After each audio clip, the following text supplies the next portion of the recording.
Hello, everyone. Thank you so much for joining our final Global Learning at Lunch. And this series has been focusing on health, wellness, and spirituality. And I have reminded myself to record, and so I've started the recording, which is great. If you haven't done so already, if you feel comfortable turning off your video for now, it helps with bandwidth.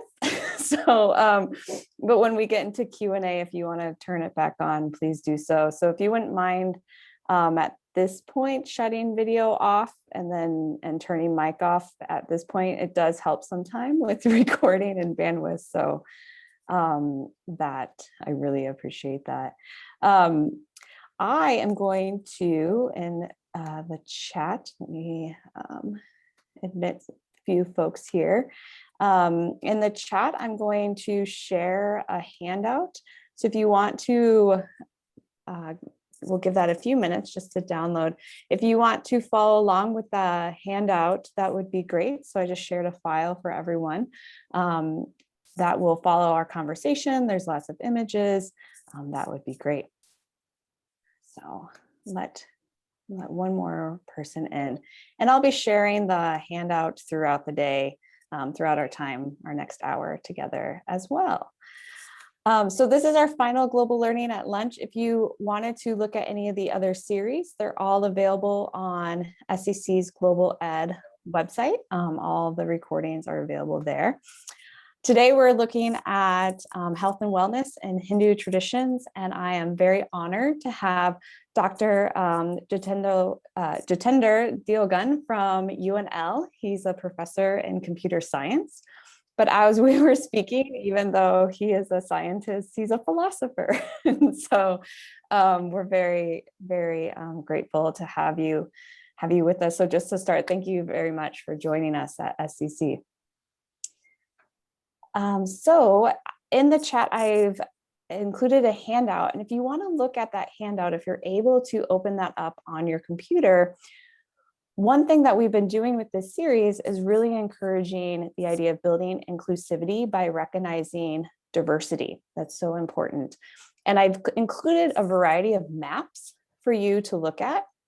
India, when I first went to India, I knew it was going to be diverse. I've been studying Indian traditions for 20 years now, but I was not prepared for how diverse regions are. And so what I've given you are maps of languages. More than 150 languages are spoken across India. If you look at the map with all the diverse food cultures, most of what Indian restaurants serve in the US is Punjabi food, which our guest speaker, Dr. Jitender, is from Punjab. But there's so many diversity of food. And then there's a diversity of religious practices as well. So I kind of wanted to start with that. So would you mind speaking a little bit about diversity in India regarding language and food and culture? I think diversity is the foundation of India. Okay, so in almost every aspect of life, there is a diversity. Okay, and even to the point that some authors have said that India is a nation of nations. It is in a way different from the United States. Okay, because these are states, not nations. Okay, so the states in India are nations in the sense. See, some states have different religion. Like Punjab state, most of Punjabis are Sikhs. Mm-hmm. In Kashmir, most of majority of Kashmiris are Muslim. Mm-hmm. Okay, and the other thing is several states have their own language. Like Bengal, they speak Bengali. Mm-hmm. In Tamil Nadu, the different language, they speak Tamil. Punjab speak Punjabi. Gujarat speak Gujarati. Okay, but there are a few states, okay, which speak Hindi. So Hindi is a dominant language, and it's also the national language of India. Mhm. So, and see, we used to say that you walk a mile, your language changes. Okay. See, my parents, my father and mother lived in villages which are 10 miles apart, but they spoke different languages. Mm.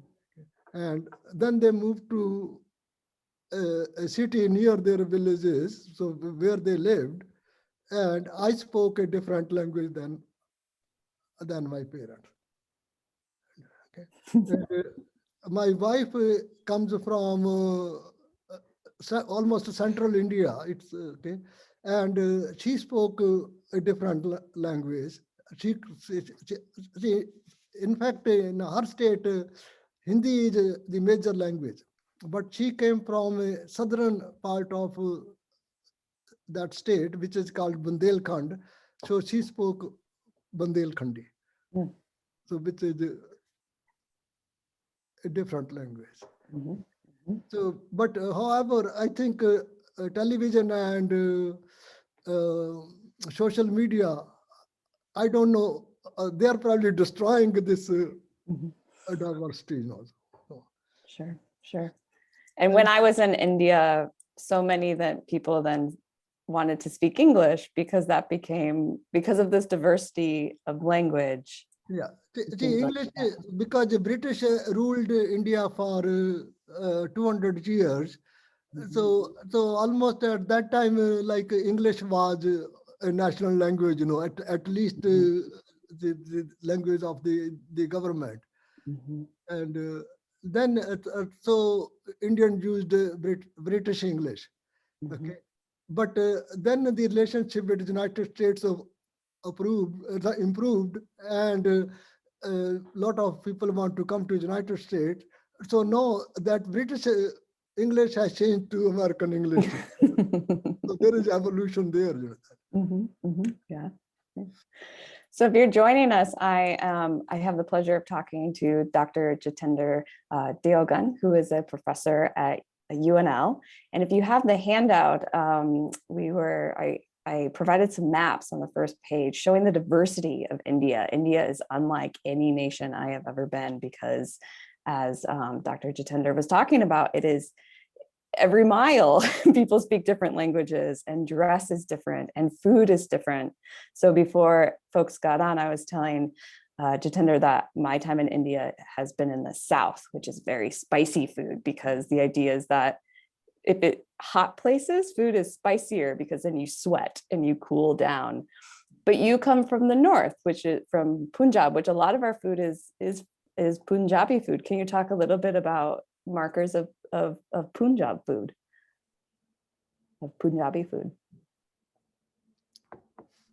So there are in fact all kind of foods in India. Okay, so there is a very spicy, like three states: Kashmir, Kerala, and Punjab.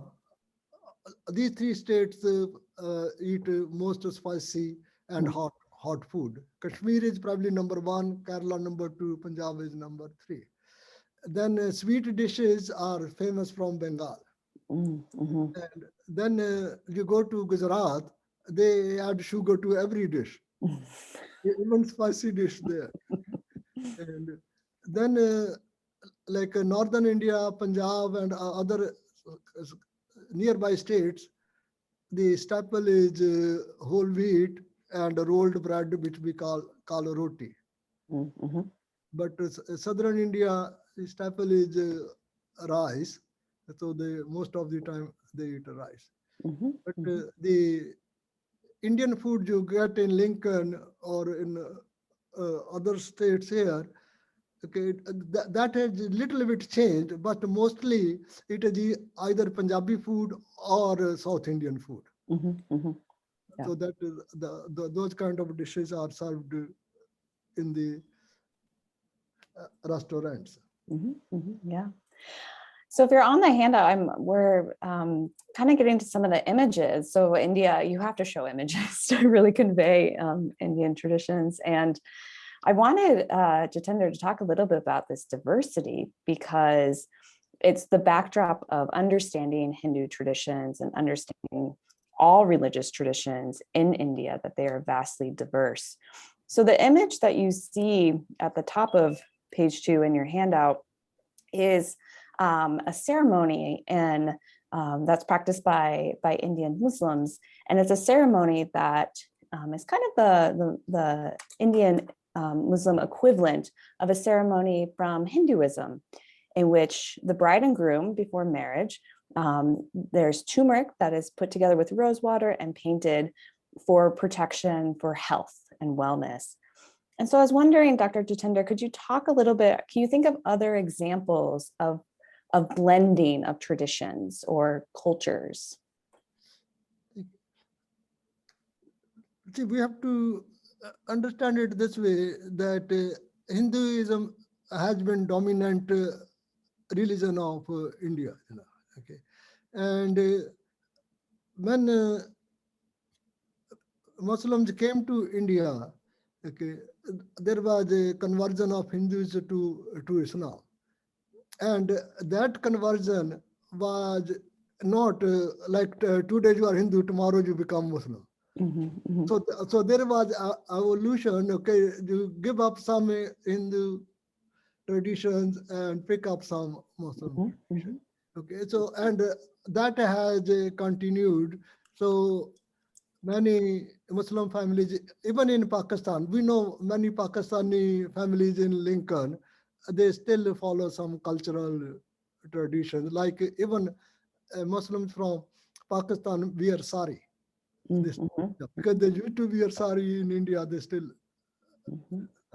And there are like you said, there is a tradition called Manja tradition, that is Haldi tradition, and similarly there is a henna tradition called Mehndi tradition. So Pakistani women still use that. And there is another cultural event which is flying kites. Okay, and in Pakistan they still do that.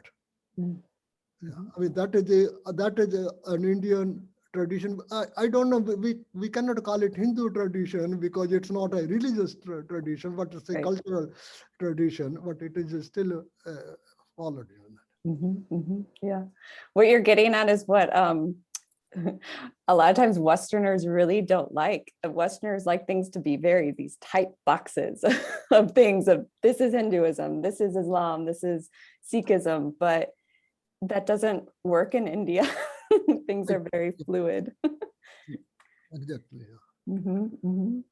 If you're just joining us, I'm talking to Dr. Jitendra Deogan, who's a professor at UNL, and I've added a handout for you to follow along, and we're really talking about this diversity that's very unique to India.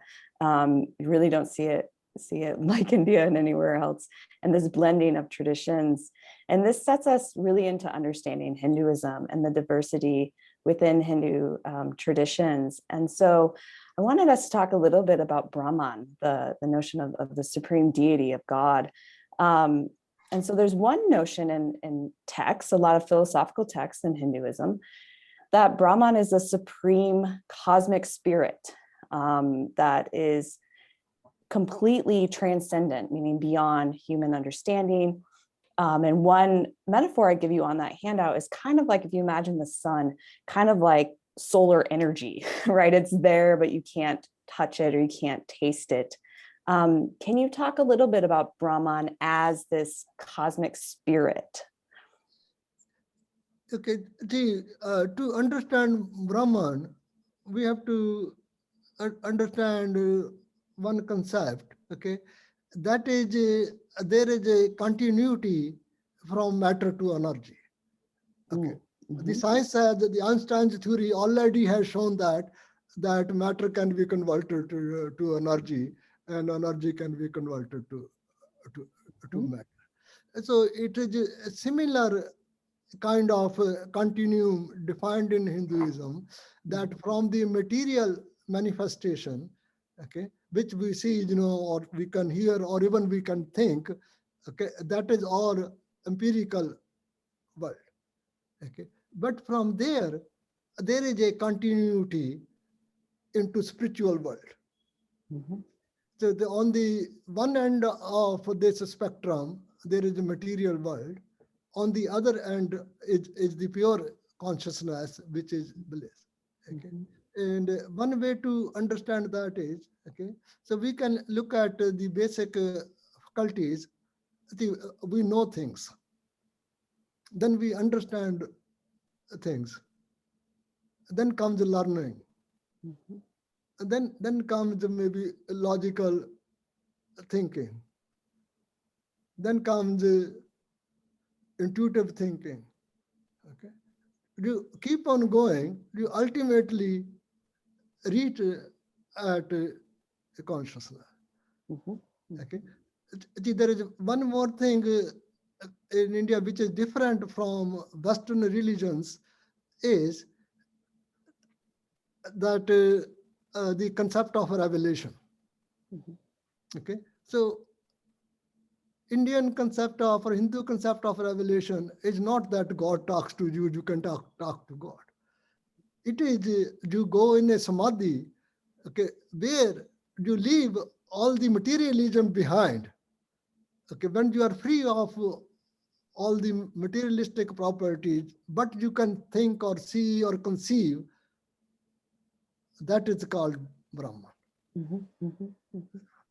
And samadhi is this, for our audience, samadhi is this, it's a highest state of meditation, of bliss, where you're completely unified with Yeah, Brahman, yeah, completely. So one way to think about it is, if you think about, I often equate this to athletics, maybe you learn how to play basketball, the mechanics, right? And then yeah, you practice it, but then you get into the zone, the yeah, flow of playing. yeah, exactly. Mhm. And I can see where your philosopher and being a computer scientist are joining here, of matter turning to energy. And that's a great way of thinking about that, of this sense of what you're talking about with learning. You start with from the material, the physical, but as you get into it, like the basketball player, you just become that wisdom. Exactly. Yeah. Mhm. Yeah, so that's Brahman as this cosmic spirit. God is this cosmic spirit, kind of like solar energy, and a lot of texts will talk about that. But if you have your handout, Hinduism is so rich of images, and so I wanted to make sure that we show images. So this is that second page of the handout, if you want to kind of follow along here. Brahman, God, is also expressed in that material way as kind of being felt, manifested, personal. And so some of the images that you see here is I show you Vishnu. Vishnu is the sustainer God, but Vishnu has lots of incarnations, including Krishna, who takes place in the Bhagavad Gita. And if you know the spring festival of Holi, that celebrates Krishna. We also have Lakshmi imagined there. Lakshmi is a goddess of wealth, and she's associated with Diwali, which is in the fall. And if you turn to the third page of your handout, I show you some of the other gods and goddesses, just some popular ones. Saraswati is the goddess of music and wisdom. Shiva is the destroyer god. Durga is the goddess of protection. Ganesha, which I know you're going to talk about, Ganesha is the remover of obstacles. And my favorite, Kali, is the goddess of destruction. And she's holding this head because she's slaying through the ego. So can you talk more about these manifestations of God, and help us unpack that a little bit, of why there's so many gods in Hindu traditions? Okay, one thing is like we said, India is a nation of nations. So there is a regional god, like Bengalis worship Durga. Okay, North Indians worship Krishna, incarnation of Vishnu. South Indian worship Shiva. So that is one thing, and other thing is development and evolution of Hinduism. So it is we have to see that Hinduism is very different from all other religions, even Indian religions. Okay, because when see, Hinduism started with the Vedic philosophy. Okay, and they started with simple things. Then a lot of things were added later. Okay, and one concept they came up with is the concept of Brahman. Mhm. Okay, but there is a parallel development of bhakti yoga. Okay, so that is Shaivism and Vaishnavism, which is in a way different from core Vedic philosophy, but then they try to modify Vedic philosophy a little bit, and they modify little bit their philosophy so that there is some convergence at this. There is not still not that much convergence. Okay. And so in fact, Shaivism came into existing before Vaishnavism. Okay. At least that's my understanding. If you talk to somebody else, maybe they will differ. Okay, because if you see, there are people who think that Jainism came before the Hinduism. So that is Right, right. okay. Mhm. So this then the mythology start coming in. Okay, which many Hindus believe it is history, not mythology. Right. Okay, so then from the mythology to build the mythology. Okay, lot of goddesses were, we can say, invented or conceived. Okay, Mhm. Mhm. so and we can say that that the three main gods, Brahma, Vishnu, Mahesh. Okay, these are manifestations of the Brahman. Okay, but if you talk to Shaiv believe that Shiva is Brahman. Mhm. Okay, and Vaishnavas believe that Vishnu is Brahman. Okay, Mhm. in fact, Shaivism started first, and it was doing much better. Okay, in terms of followers, but then Vaishnavism took over. Now the main religion in India is Vaishnavism. Mhm. Mhm. Yeah. Mhm. So, but there are other parts of Hinduism, like Arya Samaj.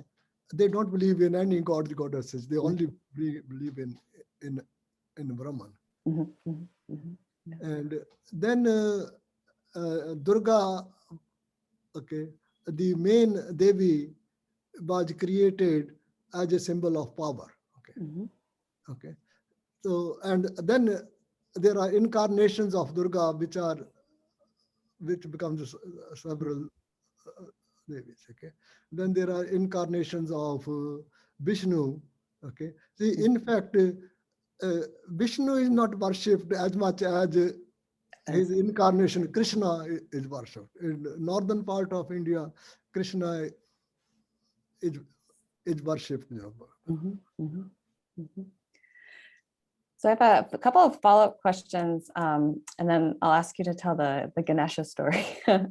But so what I'm hearing, so I've kind of three follow-up questions. So what I'm hearing is the first is that Hinduism develops with all these layers that, unlike the history of especially unlike the history of Christianity, where things get set aside or seen as illegitimate, instead in Hinduism, everything just gets layered on top of each other. Is that right? Yeah. Mhm.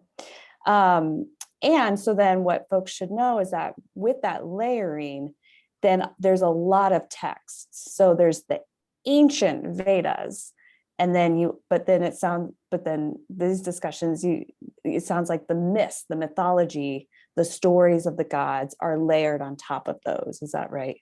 Yeah. Yeah. And seen as completely legitimate, right? So this is also sometimes difficult for for folks. Yeah, and I want to say one more thing. See, there is also attempt for integration between these different. See, we don't say sect; these are different religions. Okay, Right. like in Tulsi Ramayana, okay, Rama supposed to be incarnation of Vishnu. He is worshipping Shiva. Okay, and Shiva is worshipping Rama. So that is to integrate the masses, so that they don't feel, oh, I am Vaishnav or I am Shiva, that. Yeah, that's really important. And so what I'm also hearing too, and what I experienced in India too, is that, and for folks to know who haven't been to India, is that each region kind of has a different primary god or goddess. Is that right? Yeah. Mhm. And so that's important for folks to know. Yeah, please say more. Yeah. So, I mean, even not each region, I mean, even sometimes each city has a different, Mhm. like some part of Punjab, there is a Devi called Nana Devi. Okay, they worship her more than even Durga, so that even though she's supposed to be an incarnation of Durga. Yeah. Yeah, so if you go to the Hindu temple in Omaha, you'll see a variety of deities, right? All at the same temple. But if you go to India, you'll see a temple whose primary deity is Shiva. Yeah. See, there are many Shiv temples, there are many Krishna temples. Right. Okay. But see, when you come away from India, okay, then we are all mix of communities, so. Mhm. So the temple is meant for everybody. Nice. Yeah. Again, the diversity is what makes up India, right? So it really is this embracing of diversity. Yeah, my last follow-up question, and then I'll ask you to tell the story of Ganesha. One thing I was imagining as you were talking about the different manifestations of Brahman is to use your metaphor of education, of teaching, is I was thinking maybe it's like, in your field, computer science, that's a wisdom, but there are a lot of different teachers. And so for some students, they have maybe you as a teacher.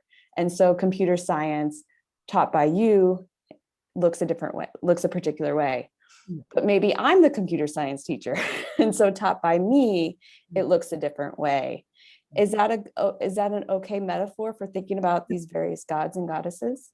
I think so, yeah. Yeah. I think that kind of helps folks to then think about, it doesn't mean that one is more correct than another, but instead it's just a diversity. Yeah. Maybe. See, in general, if you talk about religion, nobody is more correct than anybody else. I think that's what my understanding is after reading all the scriptures. That's my understanding. See, that's what Buddha's life was. Mhm. See, before he became Buddha, he went to many gurus. Mhm. Okay, each guru gave him the education he wanted, and then said, "You know everything. Now you are done." Right. Then he went to his last guru. He taught him similar things. And in the end, he said, "That's all I know. Okay, now you are of your own. If you know more than this, come back and tell me." Mm.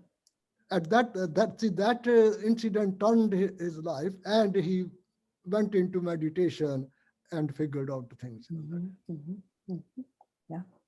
Yeah, it's very much this inclusivity of not identifying particular traditions. People will know who Ganesha is, the elephant god. Can you talk a little bit about how Ganesha got his elephant head? Okay. See, one thing is, like we say, a sound mind in a sound body. Okay. And Hinduism, it goes both ways. Okay. A sound mind in a sound body around a sound mind. Okay. So most of, but we do is making your mind sound. Mhm. Okay. Although there are yoga postures which help you physically also, but the biggest idea in Hinduism is that you work on your mind. If your mind is sound, and then things will become okay. All right. So, and I think one of the biggest gift Hinduism gave to world is the concept of meditation. Mhm. Okay, and that came, although it may be formalized later, but it came into uh, existence in the Vedic time. See, the developed mantras, first came mantras, and then came the fire rituals at which mantras were chanted. Okay, and then they propagated the idea that by chanting mantras, okay, or even by saying mantras without making voice, okay, so saying in your heart, or even listening to mantras, okay, brings you peace of mind. It removes stress, it removes pain. Even I see, even in my life, I did not see. I lived in India only for 22 years or so, okay. But even though I know persons, see, I know one person whose leg was to be amputed, and he refused anesthesia, and he did all right. So just through mantra, you're Just, saying. just the meditation, yeah. Wow. Even like in the northern part of India, even there are Buddhist monks. Okay, Mhm. okay, they will they can wear, they can wash a shirt and they don't dry it. They wear it and go into meditation, and it will dry. Mhm. Mhm. Mhm. Yeah, there's all kinds of stories of folks in meditation where they don't eat and they don't drink. Um, so that mind and the matter, but that gets back to what you talked about earlier about energy and matter. Yeah, all the Mhm. energy that matters. Mhm. Mhm. So Ganesha has a lot of symbolism. His ears are very big, mouth very small, right? Helping us hear more, Yeah, yeah, right? Hear more and speak yeah, less. Is there yeah. anything else we should know about Ganesha? So the Ganesha uh, was created by Parvati, Shiva's wife. Okay, Mhm. the story goes like this. I will tell it in short. Okay, Mhm. one time Shiva was uh, gone out of house. Okay, and Parvati wanted to take a bath, Mhm. so she wanted somebody to guard the main door. So okay, and she created a son Mhm. called Ganesha, and instructed him to stand at the door and not don't let anybody come into. Okay, so but then Shiva came back. No, Ganesha does not know Shiva. Shiva does not know Ganesha, but he does not let him enter. So he is kind of angry that I'm not able to enter my own house. So he beheads Ganesha and enters the house. Then Parvati finds it, and she wants Ganesha to be brought back to life. Mhm. Okay, but whatever Shiva has done, that cannot be undone. Okay, so the only option was to have another head which can be transplanted. Okay, so he sends for a new head, and the only head. I mean, that's a long story, but a head of an elephant child is brought back, Mhm. and he's given that head. So he's Mhm. the elephant god. Mhm. But then the story is that nobody will worship Ganesha because it does not look like a human god. Mhm. So then he was blessed that any ceremony, any puja will start with Ganesha puja. So that Mhm. Mhm. Mhm. Mhm. he is considered a god of wealth, prosperity, a good luck, it removes the obstacles and all kind Mhm. of thing. Mhm. And if you visit the Omaha Hindu temple, he's he's the deity in the Yeah, center. it is central Yeah. deity. Because Yeah. if you go to temple, you must have darshana Yes. of Ganesha. Yes. Yeah. And darshana means it's to see the deity. So in Hindu traditions, the statue of the deity is actually believed to be the presence of the god, of the goddess, Yeah, and very important. yeah. See, the idea is before the murti is installed, there is something called Abhishekam. Mhm. Okay, so by Abhishekam, they bring the spirit to reside in the murti. So the idea is not to worship the murti, but the spirit that resides in it. Mhm. Yeah, yeah. So the closest equivalent is in Catholic traditions, the transubstantiation of bread and wine. In Catholic traditions, it's believed that it becomes the body and blood of Christ. That's the closest, one of the closest examples. I want to go into yoga a little bit, but for those of you with your handout available on your screen, at the bottom of page 2, you're going to see some images of one of the most important practices in that Dr. Jitender mentioned is puja. So puja is the ceremonial worship of a deity of one's choice. So as you've gotten today, a sense that people can choose the deity of choice that they want to worship. It usually includes the offering of flowers or fruit. So Durga is really important in Bangladesh. And so there's a Durga puja in Bangladesh, whereas in South India, Saraswati becomes a more central deity. So if you go to your third page to yoga, it is so much more than postures. The Western world knows yoga through postures, but really one of the most important historical developments of yoga included what's called bhakti, which Dr. Jitender mentioned before, which is devotion. So yoga comes from the Sanskrit root yug, which means to yoke, to unite, to attach to. So kind of thinking about like yoking an oxen in front of your cart. And bhakti is devotion. So it's really uniting to God through devotion. Can you talk a little bit more about bhakti and the importance of it? See, yoga is a very old term. It originated very early in the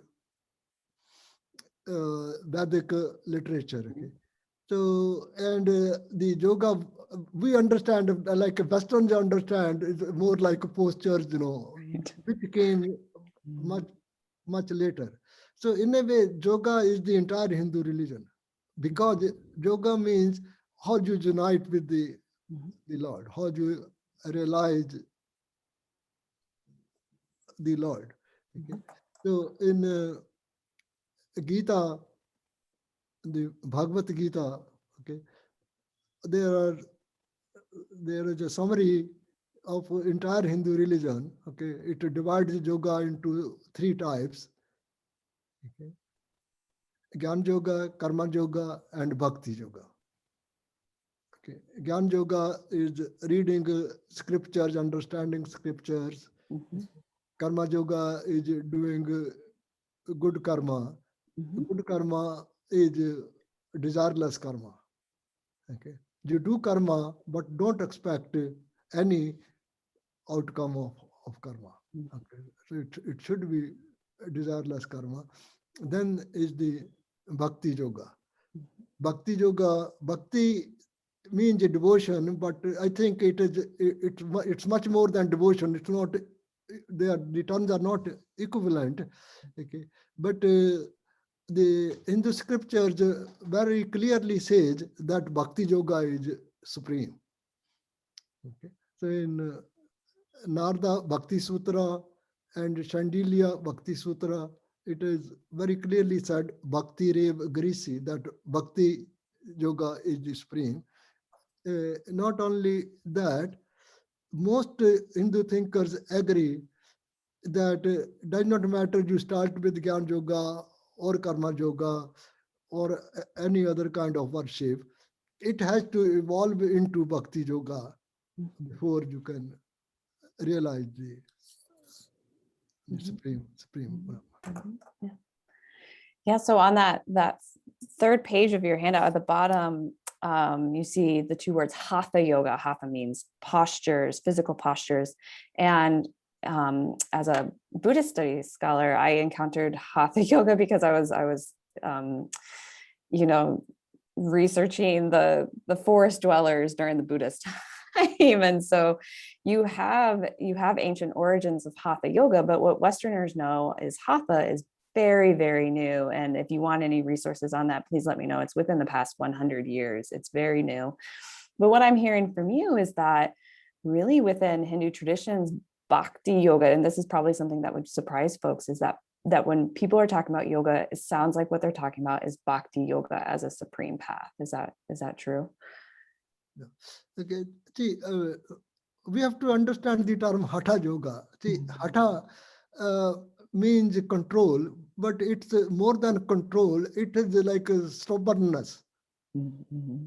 Okay, and so that is by being stubborn and controlling your body. That's what called hatha yoga. Yeah. Mm-hmm. Okay, it is supposed to see in the higher stage. It is supposed to bring you supernatural powers.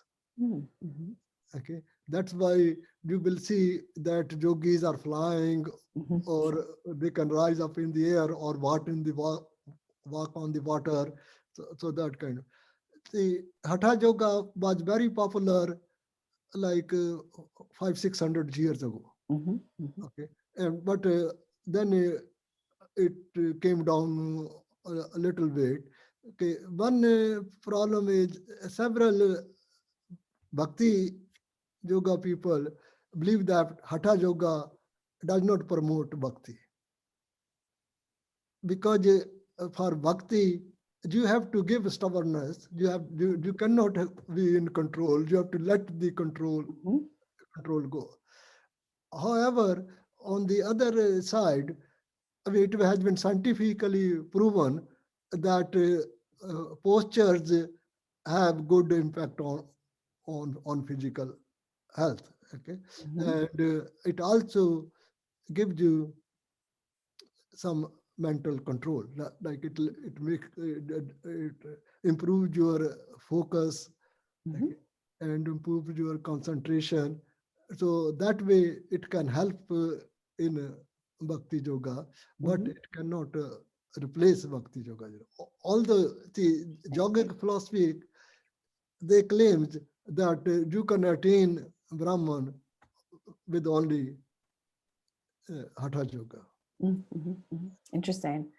And what I was thinking about is, and we'll kind of talk about this in a minute, but so much of Hindu teaching is about overcoming the personal ego, overcoming attachment to yourself, and instead attaching to God.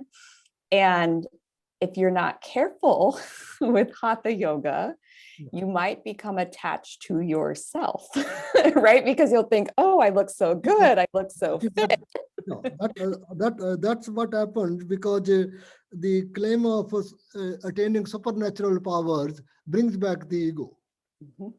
Okay, so that's why it may not promote bhakti yoga, because bhakti yoga you have to give up ego, you have to give up everything. See, there are two design principles I understand from scriptures. One, simply in simple terms, can say the add and subtract. See, these are two different processes. Okay, you go to a doctor. Okay, you say I have a stomach ache. Okay, he or she will give you a pill. Okay, next they say, oh, okay, no, my stomach ache is down, but I cannot sleep at night. So he will add another pill that helps you sleep. Okay, that is the addition principle, okay, of design. But there is a subtraction principle. Okay, you go to a holy person. Oh, I have a stomach ache. He will say something like this: oh, give up everything made up of all-purpose flour. So next day he goes, okay, I gave up all-purpose flour, but now I cannot sleep. Yeah, okay, maybe every other day you have a fast. Don't eat and anything. So that is a subtraction principle. Okay, so Hinduism is a subtraction principle that you give up all the vices, you give up everything, okay, then you will attain Brahman. Okay, so ego is the worst vice. Okay, then there is anger and all kind of things, because ego and other vices, they drive desires. Okay, but karma yoga says you cannot desire. You have to do your karma, but you have to be desireless. I love that idea. I've never heard anyone explain it in that way. And I love that the subtraction principle. I love that of just constantly removing, and then you're left with the real, with Yeah, Brahma. but is left. See, in fact, one way it's similar in Buddhism also, that Brahman is shunya, nothing, void. Because you give up everything, what is left is nothing, and that is Brahman. Yeah, interesting. And there's so much already. Everything that you've given us has really encouraged this mindset of thinking about mind-body connection. And so I wanted to talk a little bit about health, wellness, and spirituality of mantra. And mantras are repeated sounds or phrases. They're used during puja, during times of devotion. A homa is a fire ritual. And if you go to the Hindu temple, you can see there's a homa inside. And so mantras with vibrations, we know through science, vibrations, the sound has effects on our bodies. And we know, people believe that through the fire that purifies the air around them. Can you talk a little bit more about those connections between the mind and body and health and wellness? Okay, see, in fact, the way there is a concept called Maya. Like in Hinduism, there is God, there is no devil. Okay, in Western religion, there is a concept of devil also. Okay, but the equivalent concept we can say is the concept of Maya.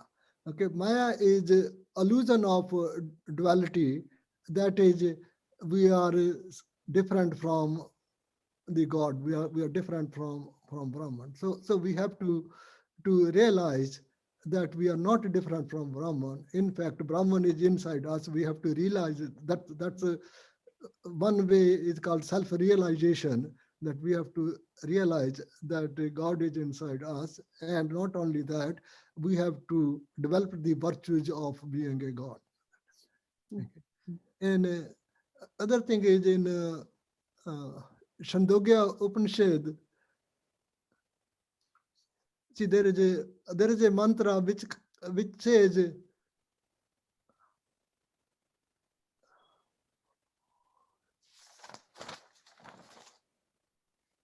I can give a translation. Maybe I don't remember the mantra exactly, but it says, I am the mind, okay, and the universe is mind, okay, and not only that, the Brahman is mind, and so I should worship mind, okay. So the idea is, if there is a mind, only then there is everything. If there is no mind, if there is no consciousness, then there is nothing. So the consciousness is everything. Yeah, so think about God inside. If you're on that third page in the handout, that there's some bottom images that I've provided you, and there's this image of a person within a person within a person, right? And so this God inside is called Atman, and it's a spark of the divine. It's different than the Christian notion of a soul, because often Christian theologians throughout history will talk about finding the imago Dei, the image of God within you, through pleasure, through senses, through tastes and desires. But that's not the same in Hinduism. So what Dr. Jitendra is talking about, this reduction principle, you actually need to reduce, and then that's what you're left with, this God inside, this Atman. it's so then with that as well, Jatinder, it's correct then as well to say that the God within you is the same spark of the divine as within other humans as well, correct? Yeah. In fact, I can tell another story which my father used to tell. So, I mean, this is a true story. I mean, my father knew a holy person in Punjab. Okay, and at that time, the holy person was in like late 30s or early 40s. Okay, and he was visiting Bengal. Okay. And he was walking on a street, and he saw that some old man is sitting on the sidewalk, okay, and with matted hair and this and that kind of thing. Not in good, but because this guy is a holy person, so he realized that the person sitting is also a holy person. Okay, so he goes and sit with the holy person and talk to him, and in talking, this holy person from Punjab finds out that the elder holy person has not eaten for several days, has have no food for several days. So he asks his permission if he can go to market and bring some food. So he said, okay. So he brings back the food. Both of them eat the food. Then uh, when the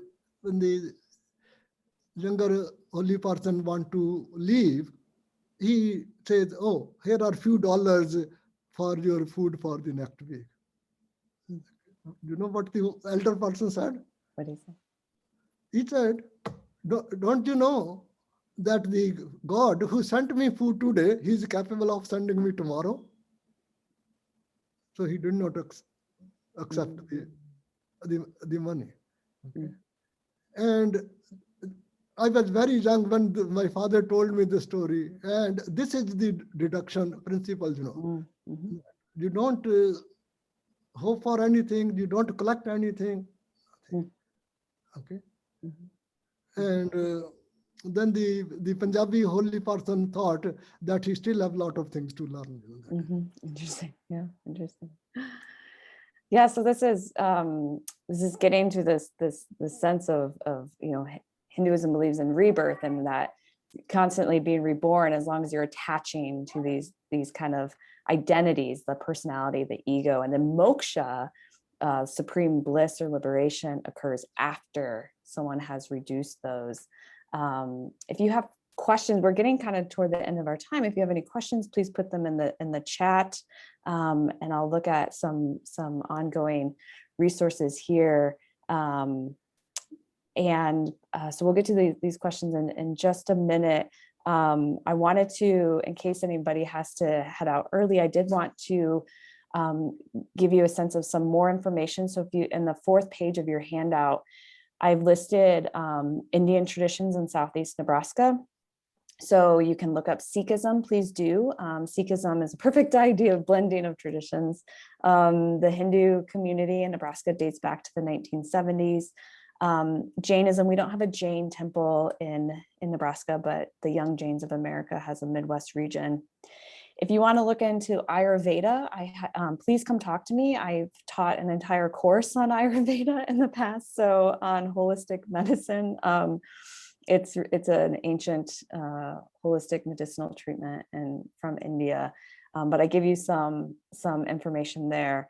And then the third thing, I really wanted to give folks information about a call to action. If you are compelled to donate to the ongoing COVID health crisis in India, please do so. And there are some sources there. So if you feel compelled in that way, if you're interested in that way, please see some of those resources. So I think you have some questions here. So Bangladesh, is Bangladesh considered part of India? Would you say that again? Bangladesh. So the first question is Bangladesh being considered part of India?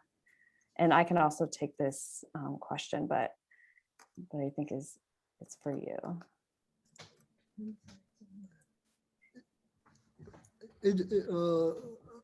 I'm sorry, I still don't understand the. Sorry. So this is a question. So Bangladesh, it happened with the partition. So Danvas,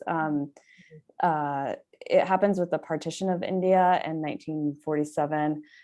So that's when it happened. But in 1971, that area actually became an independent country of Bangladesh. So it's separate. Yeah. So when partition happened, okay, so there was the question where the Muslims will have a country, okay. Mhm. So it was decided that Pakistan will be two parts, okay, Eastern Pakistan is and Western Pakistan. So most of the population of Muslims went to Western Pakistan, okay, and Bangladesh was part of it. There was only one government, okay, but the Western Pakistan dominated politically, so the Eastern Pakistan was never developed. So then, and also a lot of refugees were coming from Bangladesh to India. So it was a problem for India also. I think then Indian government decided they want to separate these two. Okay, so that's how the Bangladesh Yeah. was. Yeah. And let's take on this question about the Ganges. So one thing that that Dr. Jitender mentioned before is matter becoming energy, thinking about energy becoming matter. So there's a belief within Hindu traditions that the physical world is the manifestation of Brahman. And so the Ganges is a very significant river. Can you talk a little bit about the Ganges? Okay.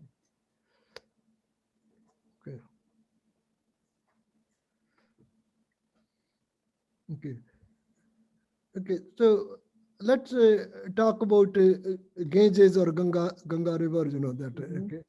It is the most holy river in India.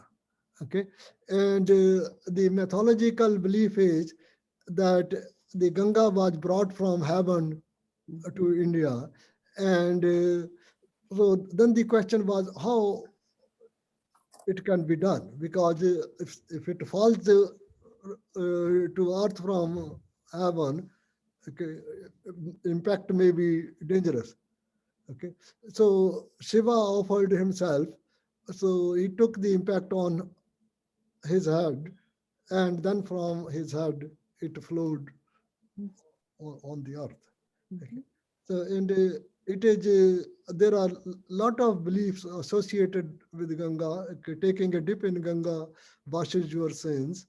Okay, and people take remains of the dead to to to Ganga. Okay, and there are many holy cities along Ganga.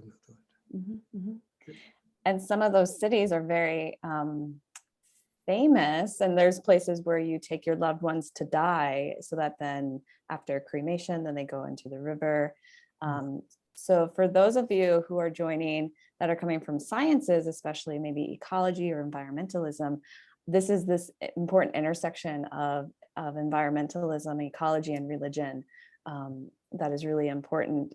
And whenever I tell bio students about these things, they think I should study religion, and I say yes, you should, because yeah, it's such an important location. And you have to see that the region along Ganges, okay, is very fertile. It's beautiful. Okay, and the it brings prosperity to the people. Okay, so. Nice, thank you. Danvis, if you want to stay on, we can get to your last question, but knowing that it's coming to the 1 o'clock hour, I want to encourage folks to take a look at the handout. If you have other questions, anything else you want to know more about, contact me and I can put you in contact with Dr. Jitender.